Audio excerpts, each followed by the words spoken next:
मार्गदर्शक और यहाँ के अध्यक्ष डॉक्टर करण सिंह जी, इस आयोजन के और जिन्होंने मुझे यहाँ बुलाया, जिसके मैं आग्रह पे यहाँ आया हूँ, भाई दिनेश यादव जी जो जन जागृति के राष्ट्रीय संयोजक हैं, मंच पर विराजमान सभी समय का इन्होंने मुझे बांध दिया। सभी आए हुए जन जागृति इस अभियान के सब नेता, आए हुए मेरे यादव बंधुओं, मैं नारा लगा रहा हूं, जय यादव, जय यादव। मैं अपना परिचय दे रहा हूं। मैं जगदीश यादव दिल्ली से हूं, दिल्ली यादव महासभा का अध्यक्ष हूं और दिल्ली सरकार में एक मंत्री के रूप में मैं काम कर रहा हूं, ओबीसी कमीशन का चेयरमैन। साथियों, अब हमने दिल्ली को फतेह करना है। जब से देश आजाद हुआ है, हर राजनीतिक पार्टी ने हमारा शोषण किया है। हमें एक वोट की मशीन समझकर हमें प्रयोग किया है। मैं राजस्थान की बात करूं तो एक पहला अवसर अब की बार आया है कि सरकार बनते ही किसी को मंत्री बनाया किसी पार्टी ने, राजेंद्र यादव जी को। न जब सरकार जाने को होती थी तो बीच में बनाया करते थे। और राजेंद्र यादव जी पूरे मंत्री नहीं है, पावर तो दी हुई पूरी, लेकिन राज्य मंत्री का दर्जा दिया हुआ है।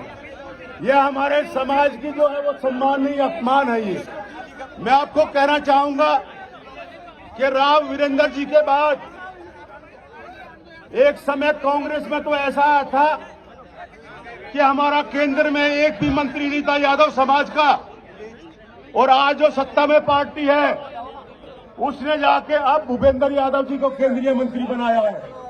साथियों, मैं आपको कहना चाहता हूं कि हम इस देश की 22% जनता है। हम जिसको चाहे कुर्सी पर बैठा दे और जिसको चाहे कुर्सी से उतार दे, वो ताकत हमारे पास है। लेकिन ये लोग हमारे बच्चों को भी यूपीएससी में, अगर वो एग्जाम के अंदर, मैं हर साल उनका सम्मान करता हूं दिल्ली में बुला के, जितने बच्चे यूपीएससी के आते हैं वो कहते हैं अंकल हमारे नाम के सामने यादव देख के हमें फेल कर दिया जाता है। हमारे पास राजनीतिक ताकत जब तक नहीं होगी, जब तक हमारी अरेंजमेंट भी नहीं बनेगी और हमारे बच्चों को ताकत भी नहीं मिलेगी।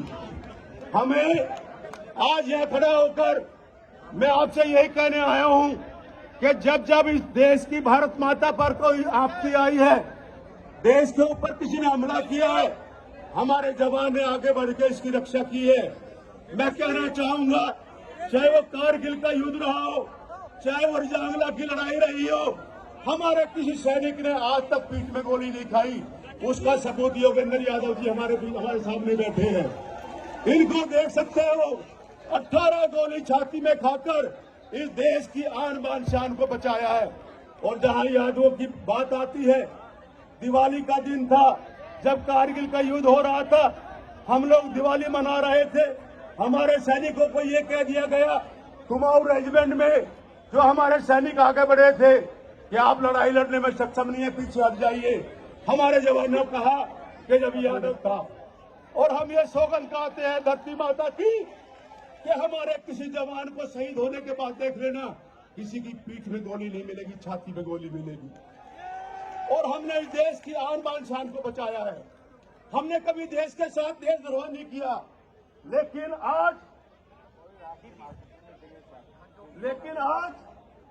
जहां अरेंजमेंट की बात हो, हमारे उस मान सम्मान की लड़ाई में ये हमारा सम्मान नहीं कर रहे। साथियों, जब तक दिल्ली के अंदर हम लाखों की संख्या में जिस तरह किसान बॉर्डर पर बैठे थे, मैं आपका निमंत्रण देने के लिए आया हूं। आप लोग दिल्ली आइए, हम सब बैठकर एक आयोजन की बात कर लेंगे, एक तारीख फिक्स कर लेंगे। आपके रहन सहन, आपकी रखवाली करने के लिए जगदीश यादव आपको दिल्ली में दिल खोलकर आपको बुलाने के लिए आया है। आप लाखों की संख्या में आ जाइए, और जब तक हमारे जवानों के कंधे पर अरेंजमेंट नहीं लिख जाएगा, वहां से हम उठेंगे नहीं। सौगंध खा के यहाँ से आना आप लोग। मैं आपको किसी भी बात को कभी न रहने दूंगा।